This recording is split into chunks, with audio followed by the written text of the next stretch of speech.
Hi, beautiful souls. Hi, everybody. Welcome to my channel. Welcome to my weekly live chat where we talk about anything and all things tarot. So how are you? How are you doing tonight? It's nice to have you here. And tonight I thought I would share with you some of my impressions and some of the things I've really been intrigued and enjoying about working with Marseille decks. And so that's kind of my theme for tonight, but I do have a few other things that I'm wanting to share. So yeah, so hi Ange, welcome. Thanks for being here tonight. I wanted to start tonight with, I don't have one at my table. Maybe I'll show you next time. I've got one on my table here. I have received the most beautiful gift from a subscriber, and she watches both my tarot videos and my yoga videos, and I just feel so touched by her generosity and her gift. And so yes, I thought I would share that with you tonight. Hi Shadows Truth. And so she has made me a felted tote bag, and it has a round bottom, and it is just absolutely beautiful. It's so soft, and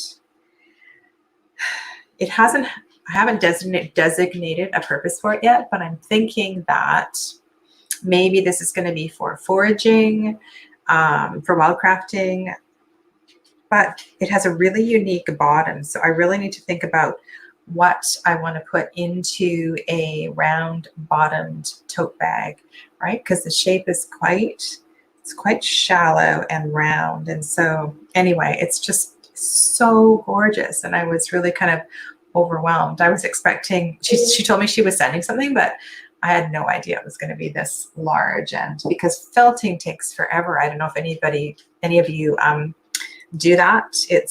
Anyway, so really, really beautiful.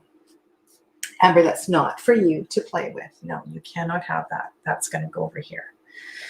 All right. So yeah, Amber's here tonight with us. Yeah, the colors are absolutely unbelievable. So how are you? Amber, you can't be under the table, baby. You knock everything. Lie down.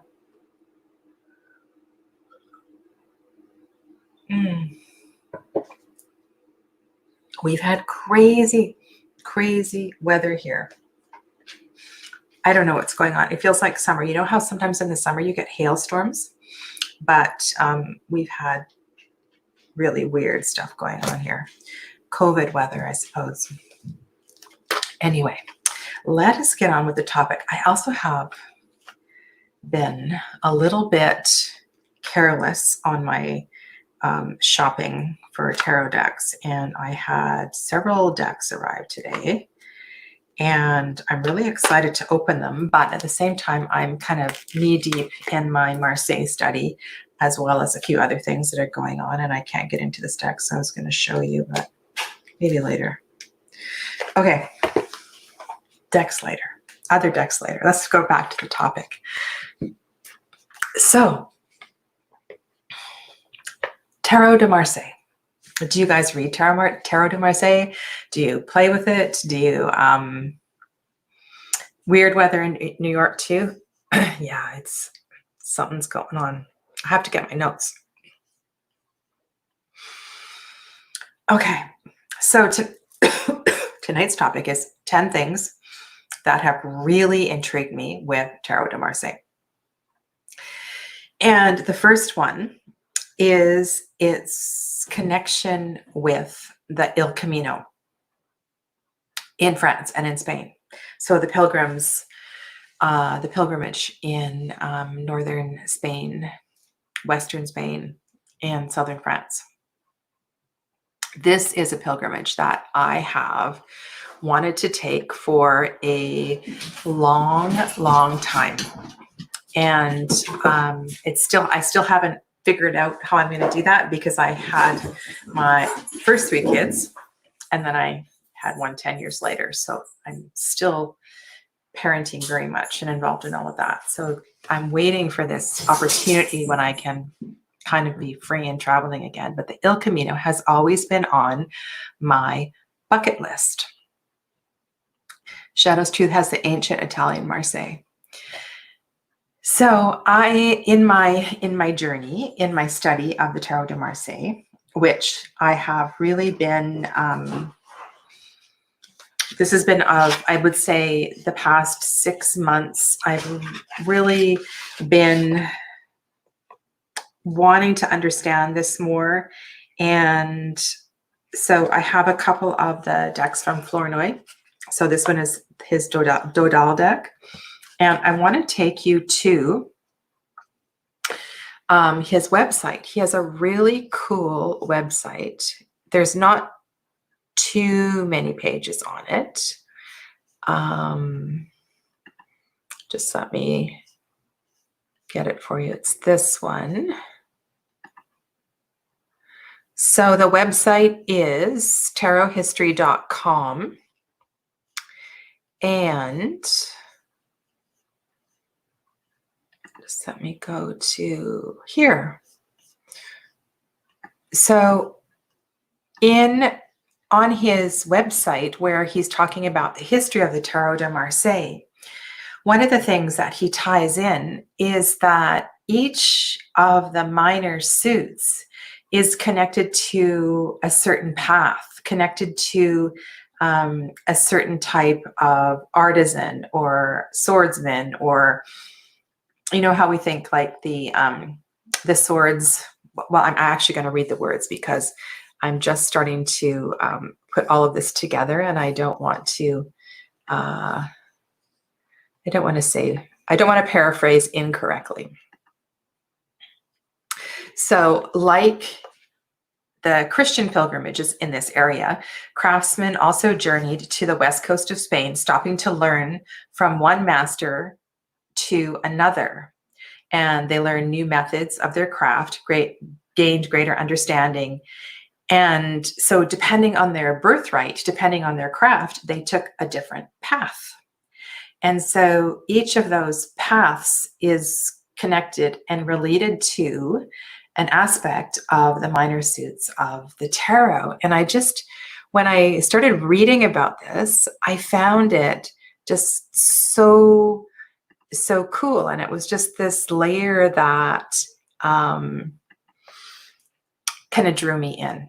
And so I started reading some things on his website, and I've subsequently ordered his book. And there's this other thing that happened a little bit later in the, so I didn't write down the period of time. So there's a particular period so when the Christian theology was trying to kind of squash the pagan theology, it was not theology, but paganism in general. And so there was a Christian saint assigned to the builders and the stonecutters, and to the merchants and the financiers, and to the warriors and the princes, and the seers and the healers. And so each of them was assigned a particular patron saint. And those patron saints were deeply connected to certain aspects of the minor suits of the tarot, and also connected to these paths of the Camino journey. And anyway, I was just like, oh, wow, this is so cool. There's all these really interesting historical layers. And so there is so much that I want to read there. So I guess my number one is definitely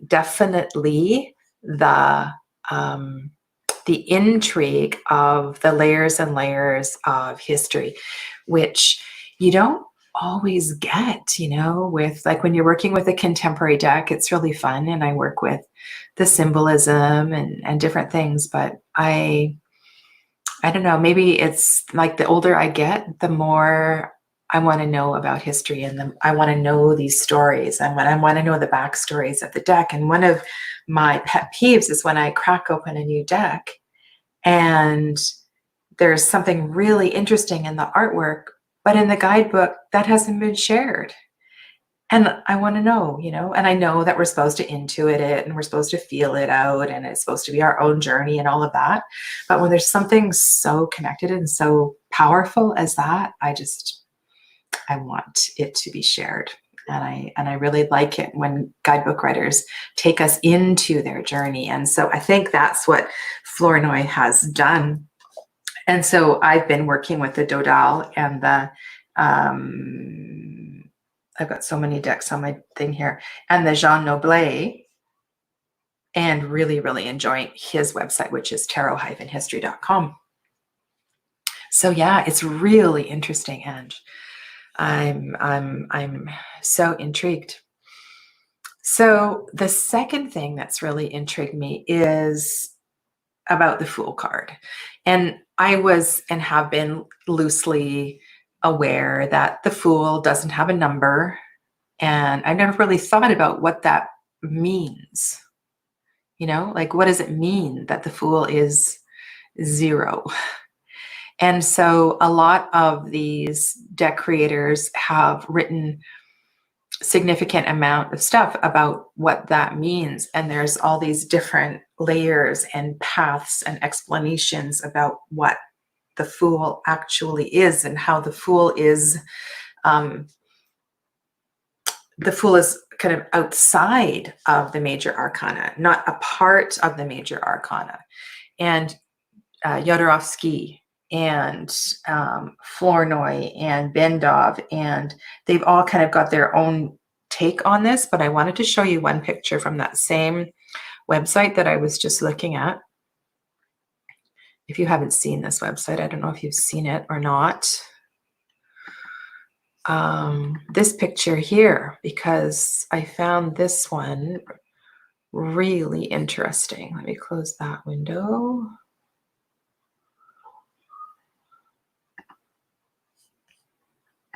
Okay, so here you can see, I don't know if you can see my mouse. That would be cool if you could see my mouse.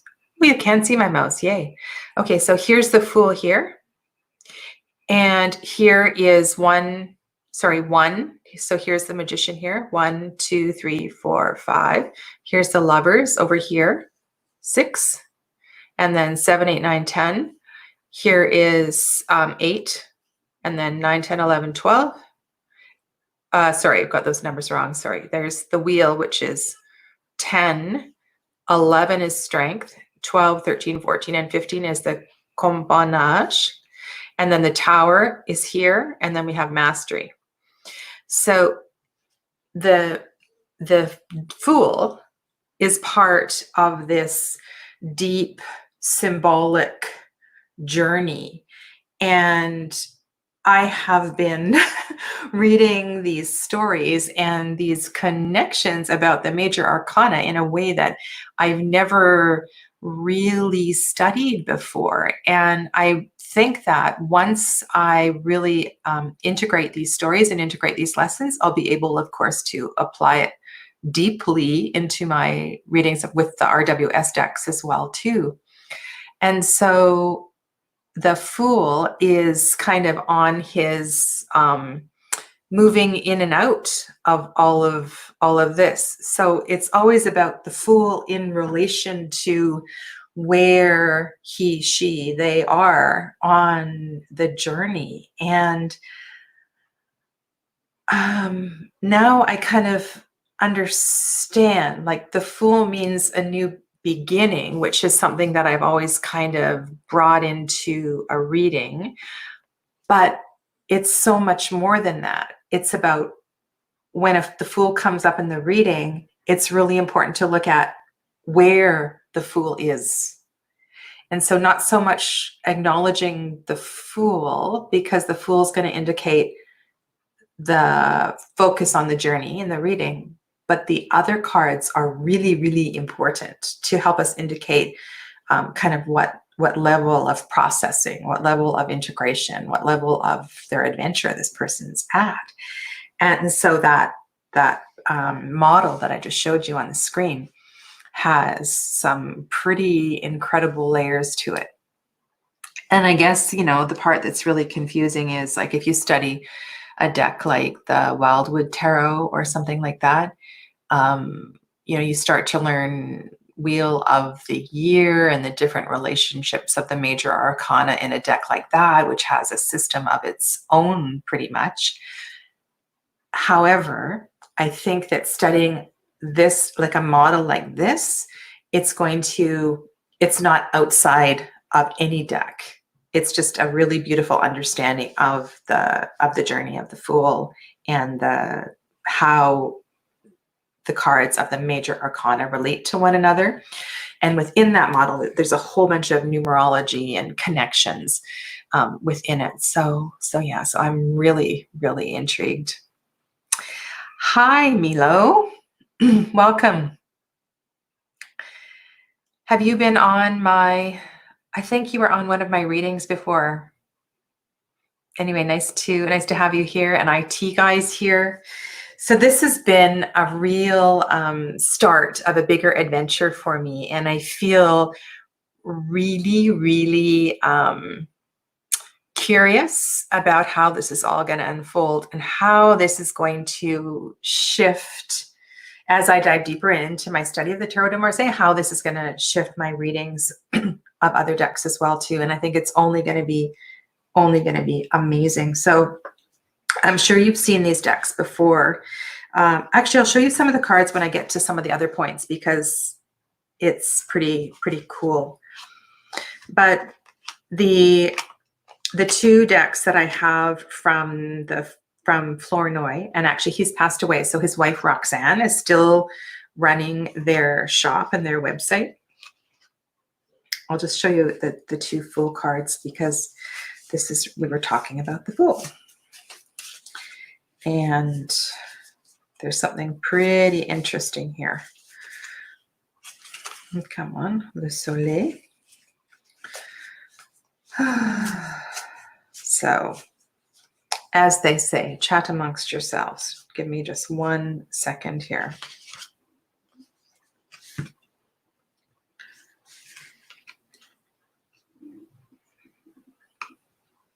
And some of these are not PG, of course.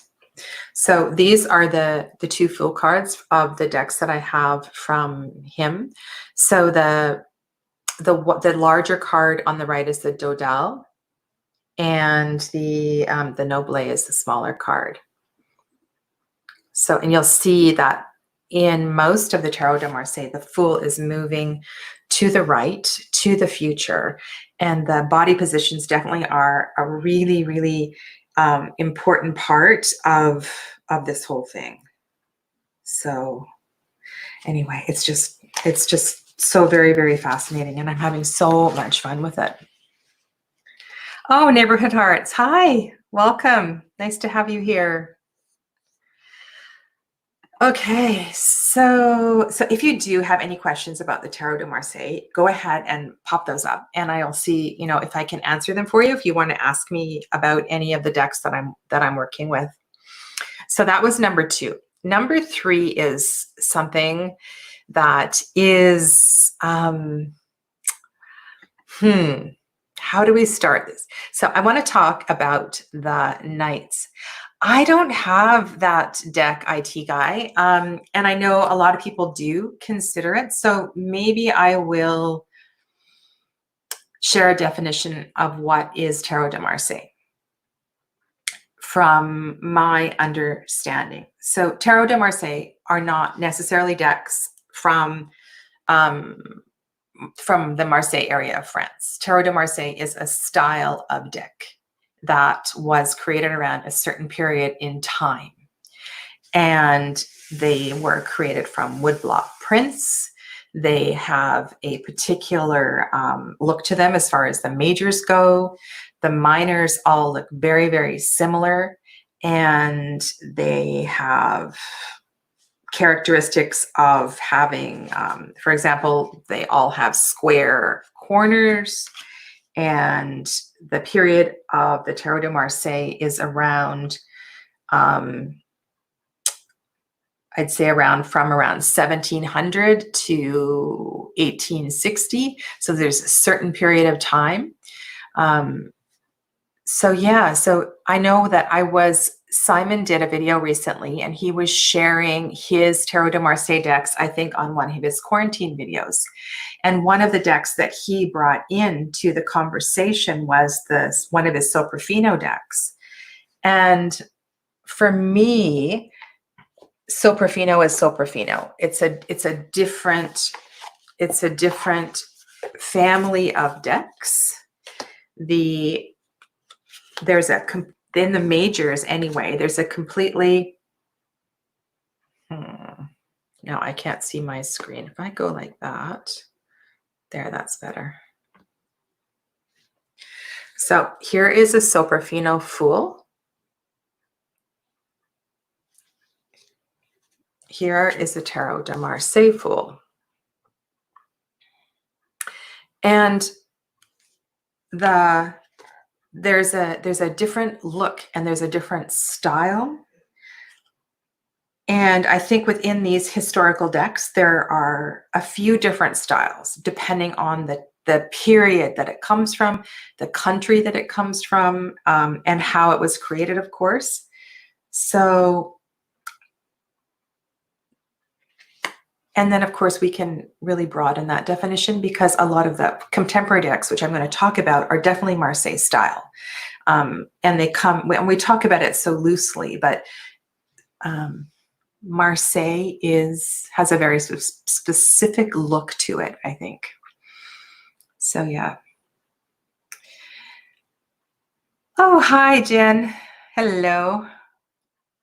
Neighborhood Arts, when I see your name, I think of a playhouse in North Vancouver in a town where I grew up. And there was a neighborhood center for the arts. And I think it was called Neighborhood House.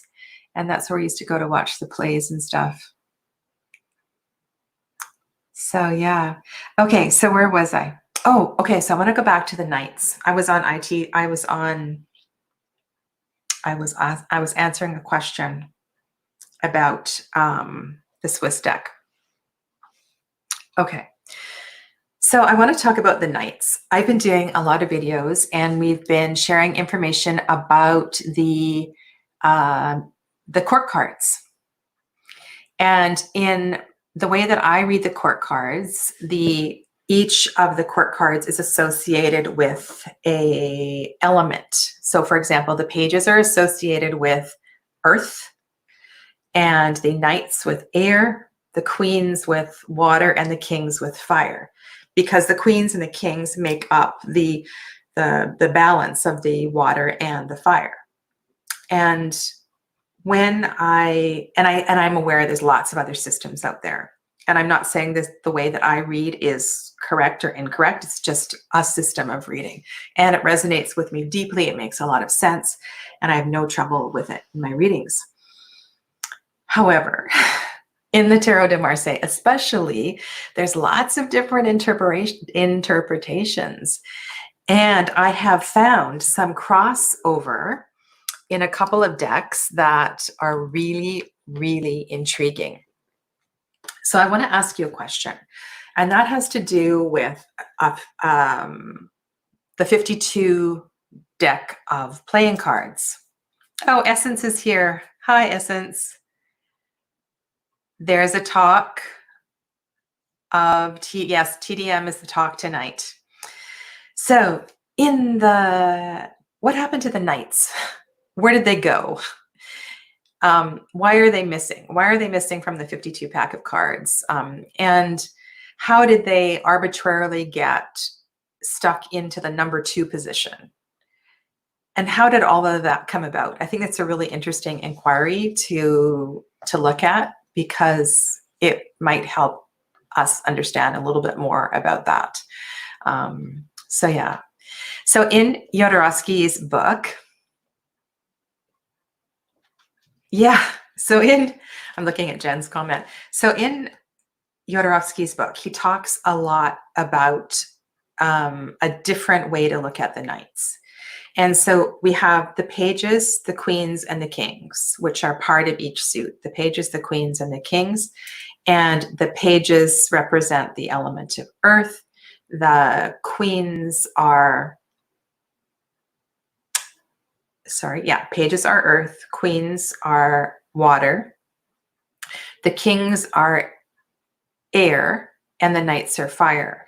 And the knights are at the top. So we have page, I hope I don't get this mixed up, page, queen, and king. So they're like the family. And what the knight energy represents is that it's like the messenger energy. It's like the impetus of going out and moving and bringing action and energy to the suit and to the family. And you know what this reminded me of when I was reading it? Do you know the Philarkos Tarot? Oh, I meant to bring it to my table. So can you give me 1 second? I'm just gonna grab it. Because this is so fascinating. Oh my goodness.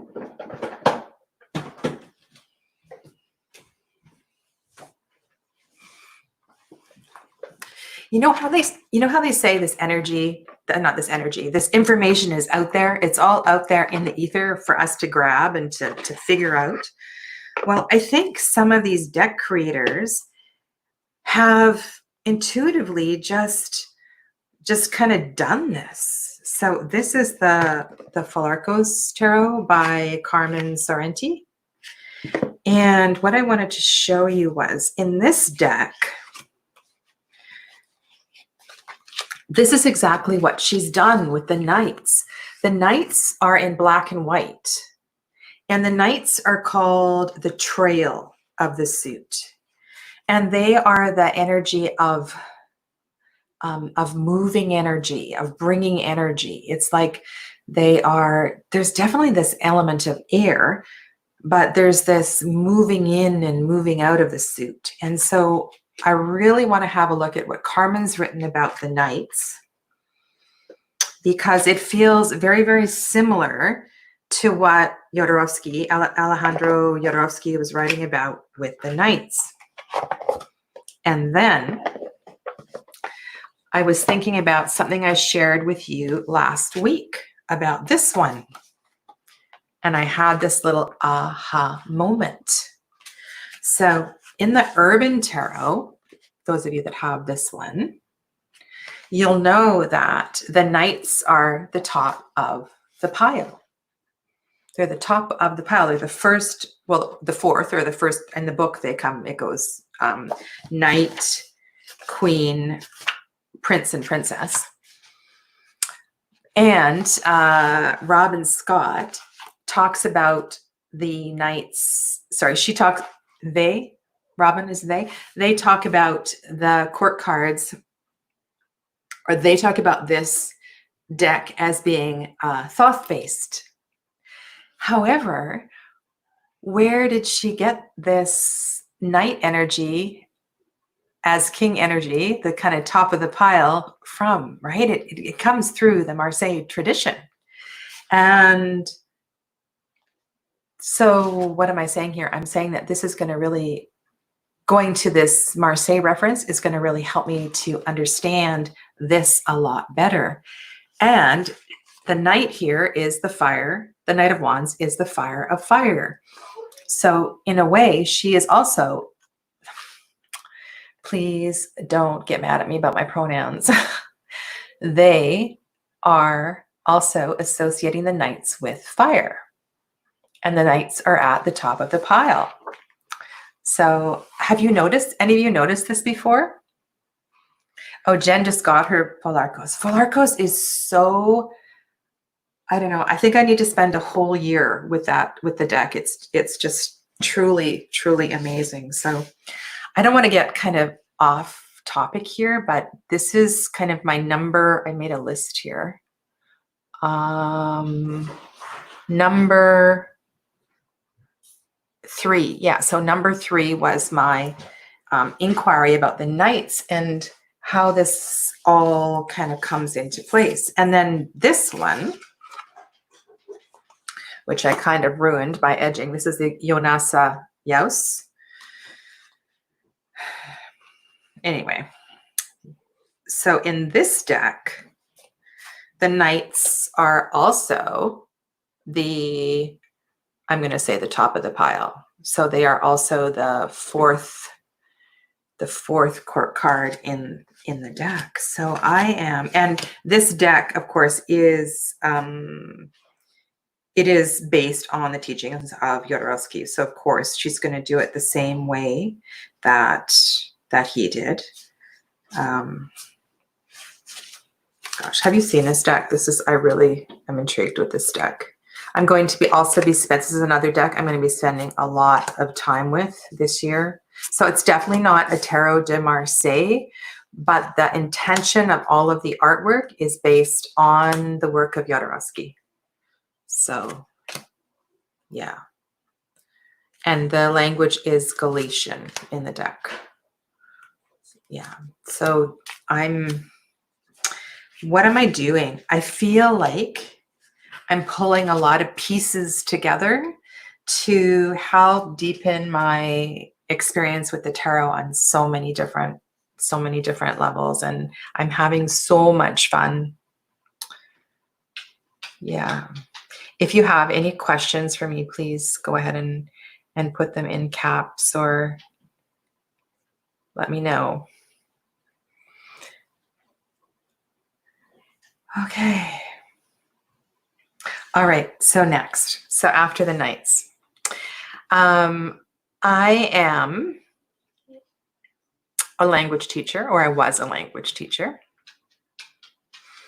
Fascinated, totally fascinated with language and wondering about how, when I'm looking at the Tarot de Marseille, I'm going to take out the Tarot des Arts too, which is not a Marseille deck. And the creator says this is not a Marseille deck, but it kind of is, because this is one that has my head spinning. I'm going to go to the majors. So I really find this intriguing. If you have, so a lot of times the title for the Fool is Le Mat. And I know it depends a lot on, of course, the country, and languages change. Dialects are different in different places. But I'm really, really enjoying just having a look at the different languages on the cards. So why in the Jean Noblet is the Fool le fauve or le fou? So also it has to do with the font, right? Because the V is actually a U, so it's le feu, or pardon my pronunciation. And here in the Dodal, it's le fol. And where and when did it become le mat? And has anybody figured out what it says on the Fool card in the Tarot des Arts? Does it say le poète? Is it the poet? Does anybody have this deck? Anyway, that is one of the things that I find so intriguing, is to try to figure out about the language of the deck and because there are subtleties and nuances in the language. And I spoke to you a few weeks ago about rewatching Enrique Enriquez's tarology. And one of the things that he does when he's looking at cards is he's looking at the play of language. And he moves in the suit of swords, which is not always in French. It's not always épée. Sometimes it actually says swords. And swords, when you switch the letters around, is actually an anagram for words, connecting this suit of swords to the element of air and communication and words and language and all of that. So this whole thing with language and the Tarot de Marseille is another one that's just really, really got me intrigued. So fou is masculine and folle is feminine, Neighborhood Arts believes. Okay, so why in one deck, would the creator choose to use feminine and masculine? It's just really interesting. And so that's what I want to say. I'm just going to go back and see where I'm at. So my number 1 was that historical intrigue. Number 2 was seeing the Fool outside of the major arcana. Number 3 was reflecting on the knights. Number 4 is the language. Number 5, do you guys like Where's Waldo or puzzle games or things like that? I know I really do. I really do love that kind of stuff. So on the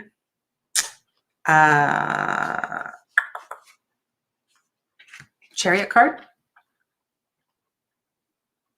so this is the Dodal again, the Fournier's Dodal. On the Chariot card, often on here, there'll be letters representing the wood, I was going to say the woodcutter, not the woodcutter, the wood block artist. So what I've gleaned is that there are, in these decks, there are credits given to, sorry, one more thing here. I was just looking for the 2 of Cups or the 2 of Coins. Okay, so here in the 2 of Cups, we have Jean Dodal, which is, and notice the I is a J. So that is the font, the style, the something to do with the way the language was written at the time. And then on the 2 of Coins, which is where, and you'll see that on most of the decks, you're going to see the creator's name on the 2 of Coins. Oh, we're going to talk about that one.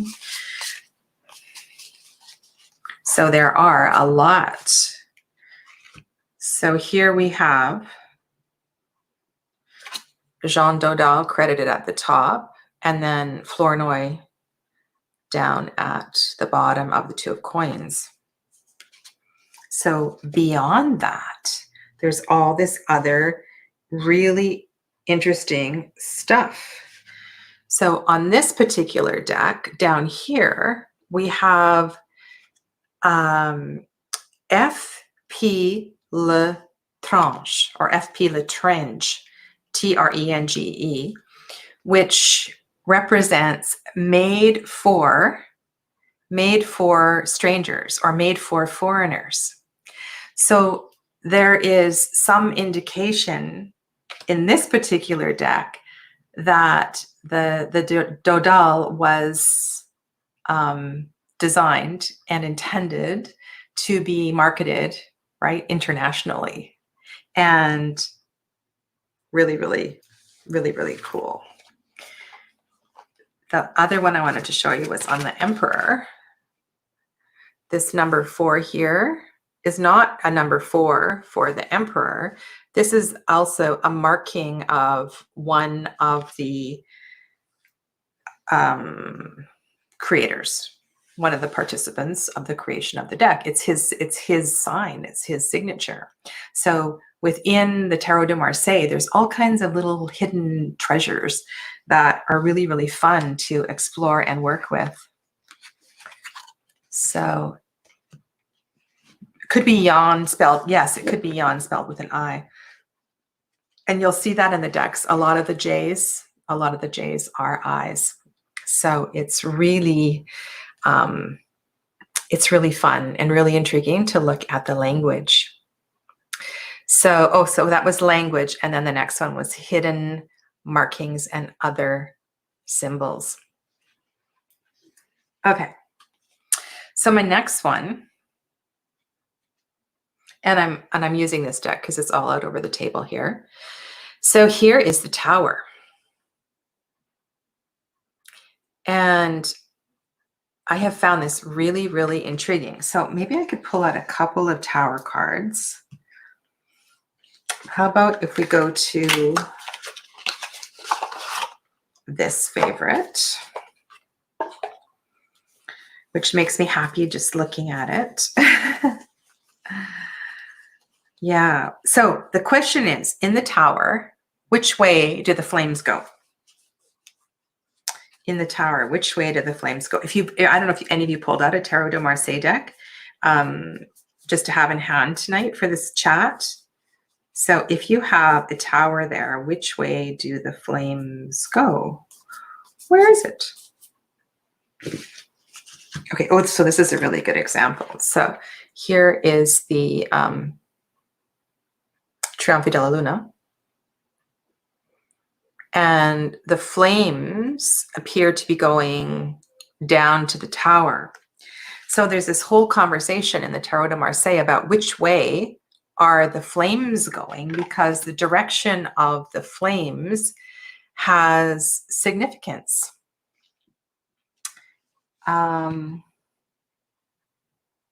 Let's look at, I just want to look at one more just for fun. I just want to look at, so in Noble, which way do the flames go?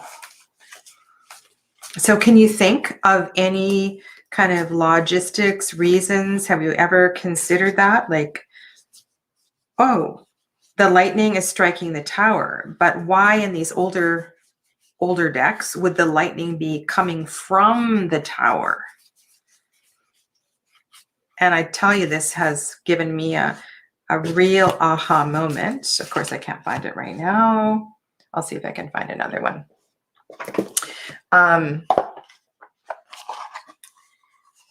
The tower. So for me, I have always read the tower as this point, this time in your life where the energy needs to be diffused, right? And if you don't let the energy diffuse, things are going to go, things aren't going to go well. And so there's this whole sense for me about that internal flame of the tower, that the flame of the tower being an internal experience. So this is La Corte de Tarot Chi from Il Menanghello. So this is, here to me, it looks like the tower is on fire, which is, and, oh, no, it's both. The tower is on fire, and whether that is a result of the lightning striking the tower or not is up for interpretation depending on their reading, right? Okay. So I'm going to go back to this because I found this really intriguing. So the whole, and this is a paraphrase. Okay. So this is me just starting to go on this journey. So the idea with the flames going upward is this energy being released, and the fool, the person on the journey, is moving, the frequency is moving higher, and they're moving closer, they're moving towards enlightenment, they're moving towards God, they're moving towards the heavens, right? As opposed to the lightning striking the tower, more of the attitude of, the fear of God. So one is more an aspect of enlightenment, one is more an aspect of the fear of. And I just really, really am going to watch every single tower card going forward, because this question I just find really intriguing. So I don't know if I'm alone in that kind of stuff, but I think it's really, really cool. I had another example too. Did I write it down?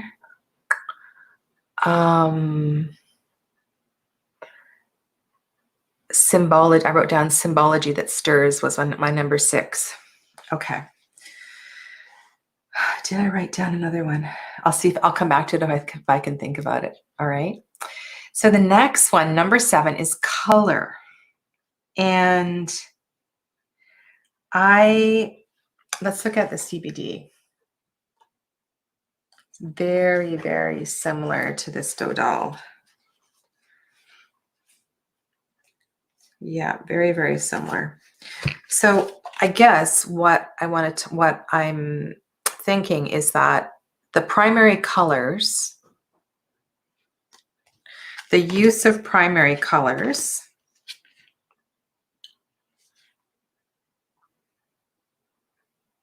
well, green is not a primary color. Oh, here's another symbol. So this hat is the infinity symbol.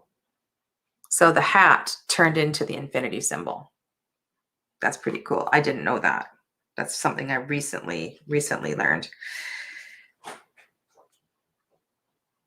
So I think, to me, I'm really kind of, I think that the colors, I feel that the colors can have more of an impact in the Tarot de Marseille because there's fewer of them. And so that in a reading, you can look at maybe that the color red across the reading is kind of speaking to you, or there's something about the color red or blue or yellow. And I don't know, I just feel like because there's fewer colors, it has more significance. And while I'm saying that, I'm thinking, Sadhana, you read colors all the time because you're always drawing in these chakra interpretations. And yes, with certain decks, because I think the creators have intentionally weaved that in there. And so there's definitely an undercurrent of the use of color. But for the most part, I definitely think there's something different with the Tarot de Marseille and the use of color. So that's really been intriguing to me. Okay. Number 8 is the transfiguration of symbols. Okay. So if you have read, so one book that I would recommend for this particular thing is this one, Camellia Elias. I bought this book a long time ago, put it down, and then I picked it up again, and I've read every word of it. It's a really easy read, and she teaches the way she reads with tremendous simplicity. And I'm going to use one of her examples here if I can see. The pictures are pretty small. So in her methodology of reading, you look, so in it, mostly she has 3 card readings. And you look across the 3 cards, and the symbols in the card, so maybe you have 2 vases, and then in the next picture you have 2 tiny little something or others, and then in the next picture you have 2 something or others. So in the way she reads is like that becomes that becomes that. And so the pair of things, regardless of what they are, they kind of flow between the cards and they become something else. And it reminds me a lot of Lenormand readings. It's very kind of straightforward. And I want to give you an example.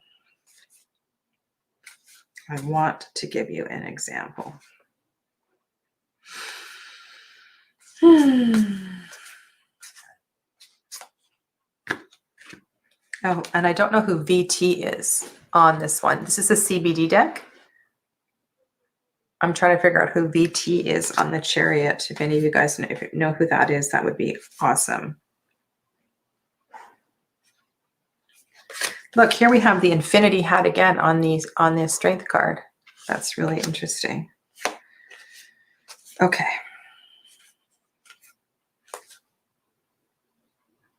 I am going to come back to it because, well, maybe. So here's an example. So when she reads, she would draw a connection between the 2 dogs, two dogs or the two jackals and the two people here. And so one becomes the other. And it's like when you're reading past, present, future, or you're trying to answer a question and go, well, if this, then this, it just seemed to flow really, really well. And so that's something that I definitely want to read more about and to try to figure out. Okay. Oh, hi, Paula. Hello. Paula says, I think that with Tarot Marseille style decks, so much more focused and direct. Yeah, like I just said, like if you read Lenormand, I'm feeling that Marseille is more like sitting down with your baba and having a reading, and it's just told like it is. There's way less esoteric stuff going on. It's so much more straightforward. Yeah. All right. So my number 9 and my number 10. So number 9 has to do with the minors. And I could really use any of these decks here, whether they're contemporary or whether, let's use a nice clear one.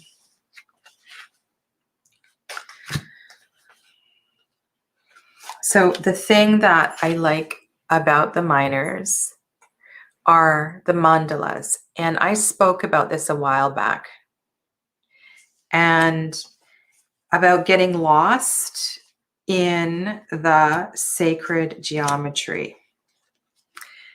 And in Lori LePage's website, she talks about sacred geometry and how all shapes boil down to circles, cubes, or cones, or something like that. And when I was trying to describe how I read the pips, and one of the ways that I read the pips is that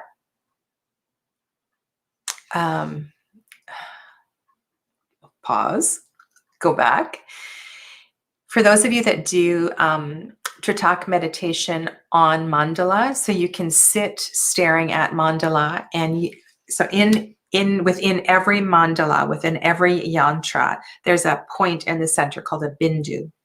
And if you sit on a chair or the floor or whatever, and you place the mandala on the wall so that the very center point, and you can actually draw a pencil dot on it if you want, the very center point of the mandala is right at eye level. And then you put it on the wall in front of you about, I don't know, a couple feet away, and you sit and you stare at the mandala, right? And you stare at it, you stare at it, you stare at it until you want to blink or your eyes start to water. And then you close your eyes, and then the mandala starts to move. The mandala starts to move, or it shifts color, or crazy stuff happens. And that is kind of what I do with the minors. I was just looking for the wands in this deck, because I really, for these coins are so gorgeous. So if you were to, during a reading, kind of focus on this center point, and you know about your numerology, about the 8, you know it's a suit of coins, you know it's connected to money or earth and all of these other things. But there's something about the energy of the shape or the sacred geometry that sometimes just kind of floats off the cards for me. And you can only do that with pip decks. A little bit I can do that with the Wild Unknown, because some of Kim Kranz's pips are crazy psychedelic. And there's a few other that I've shared them with you before, have these really fascinating pip cards. So that is something I also like about the Tarot de Marseille. And the last one which is probably the main reason why it's getting dark here. It's a rainy, rainy day. Is the way that, why is it so dark? It's so funny. We go from one, seems like we go from one season to the other here, just in this one little room. The other thing is the way that the cards make me feel.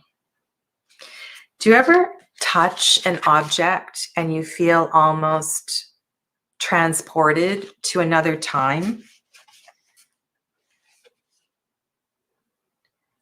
Like when I touch these cards, I feel like, this is the Tarot de Marseille. I feel like I'm being, oh, okay, here's a Harry Potter reference. I almost feel like they're a portkey. That's what I feel like. And it's so cool. So yeah, and I think that's pretty unique to these historical decks. So yeah, so those are kind of 10 things that really, really intrigue me about these decks. And that's why I'm also studying the Soprafino.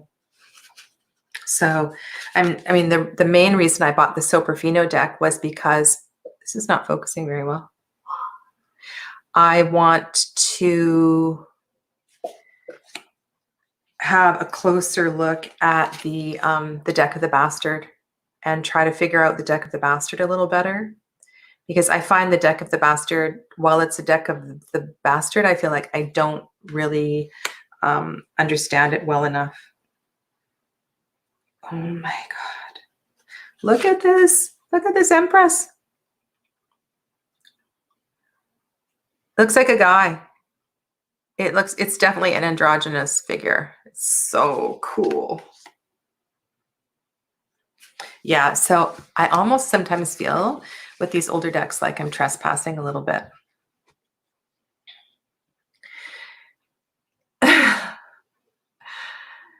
Yeah, I really, really like that.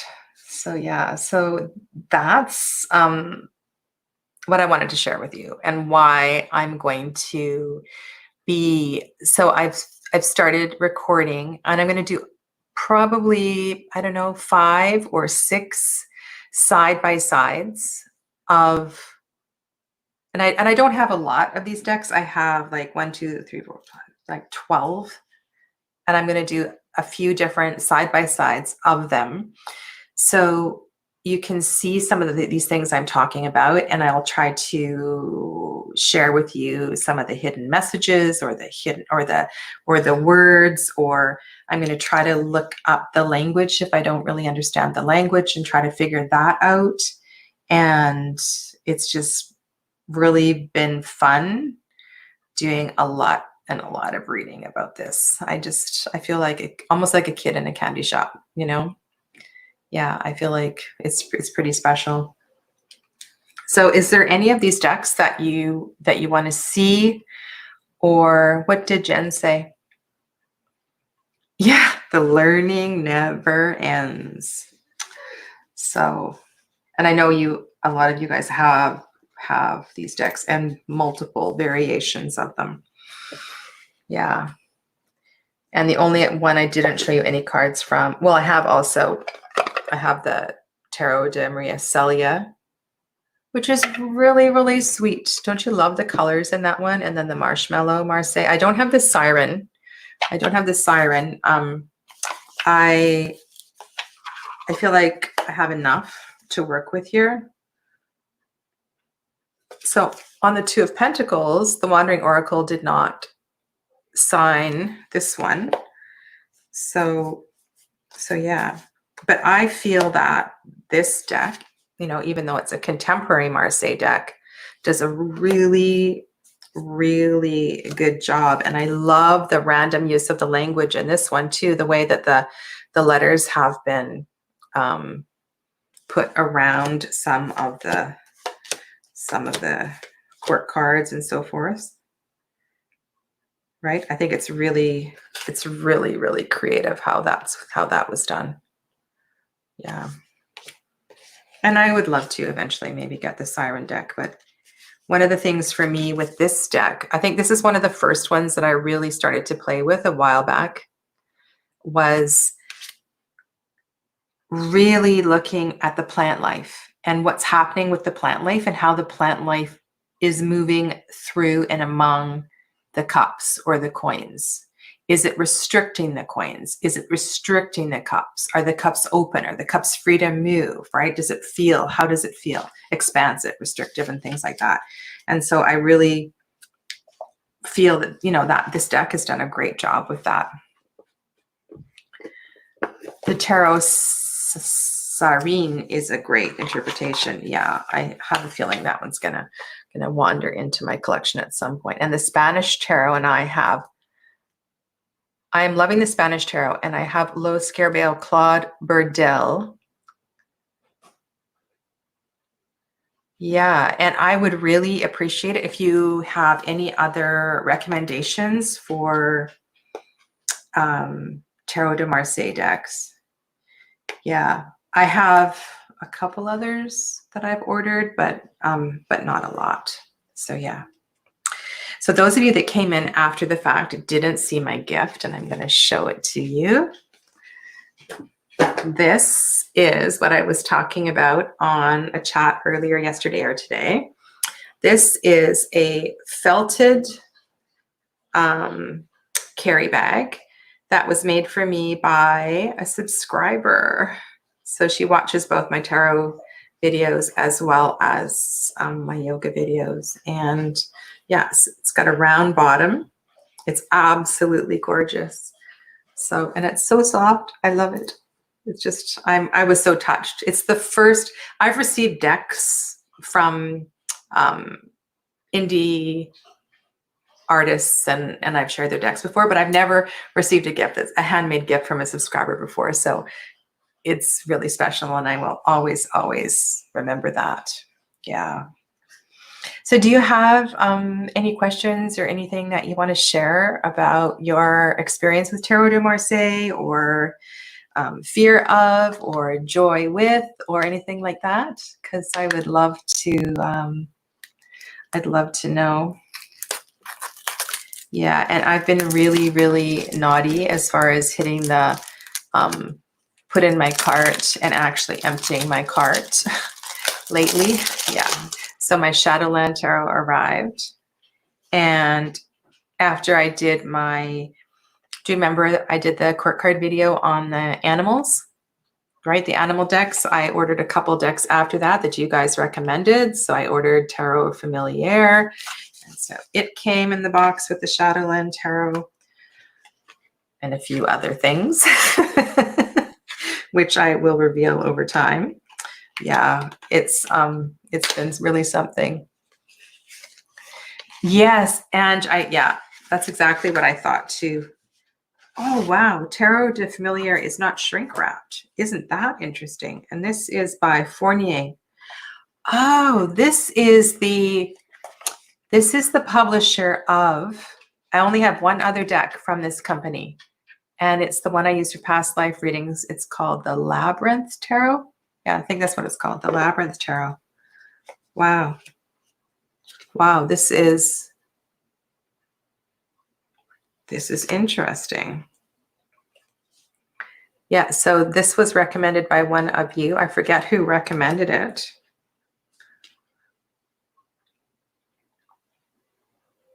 I kind of like that High Priestess card.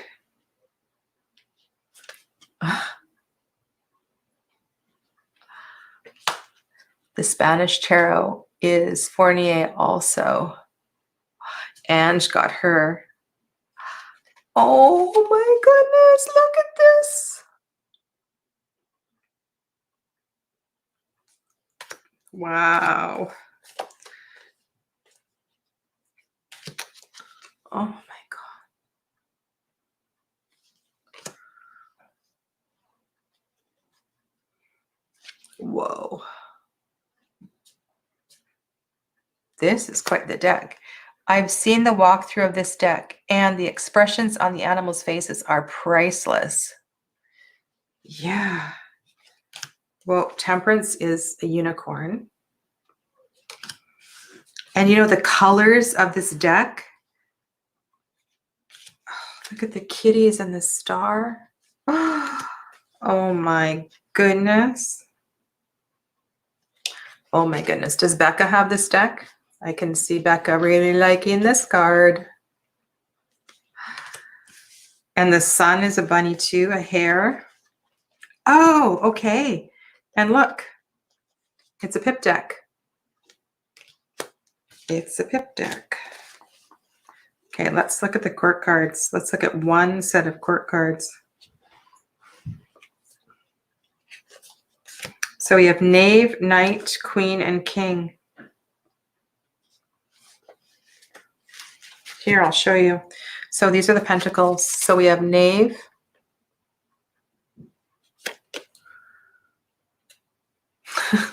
This is so funny. The Knight of Pentacles is just sitting there, not going very fast. Oh my God. Thank you, thank you, thank you, thank you, whoever suggested this deck. Here's the King of Pentacles. One more. I've got the Ace of Cups in my hand. That's the Ace of Cups. Wow, this is really sweet. And they're little. These are little cards. Like, so here's Tarot de Marseille, and this one is kind of little. It feels good in my hands. Shadow's Truth says it was your second deck. Yeah, that's kind of cool. So what year? Is this old? It must be old because it's got a really funny little white book. I don't know what year it's from. If it even says, I'm squinting even with my readers on. That's another pet peeve. So I'm looking at this and it doesn't even say what year this deck is from. So that's all I have for you today. And I would, well, it says 2017. That doesn't make any sense. Maybe it is. That's all I have for you today. And so what I would like for you to do is if you have any requests about certain pairings of decks that you want to see, especially if you're studying certain Marseille decks and you want to see, okay, I want to see Triomphe de la Luna next to the Dodal, because that might not be a pairing that I choose or something like that. So that would help me, because I think I don't want to do too many of them, but I'm going to do like 4 or 5 of them, and just really, because that's also going to help me in my process in trying to figure out which of these decks I'm going to use most and which ones really are going to, speak to me the most. So I'm really kind of leaning towards the Dodal and this one because I feel, oh my goodness, I just love the paper. Yeah. So anyway, let me know what you think, and let me know if there's anything else in this kind of topic that I can share with you. So yeah, stay well. And let me know.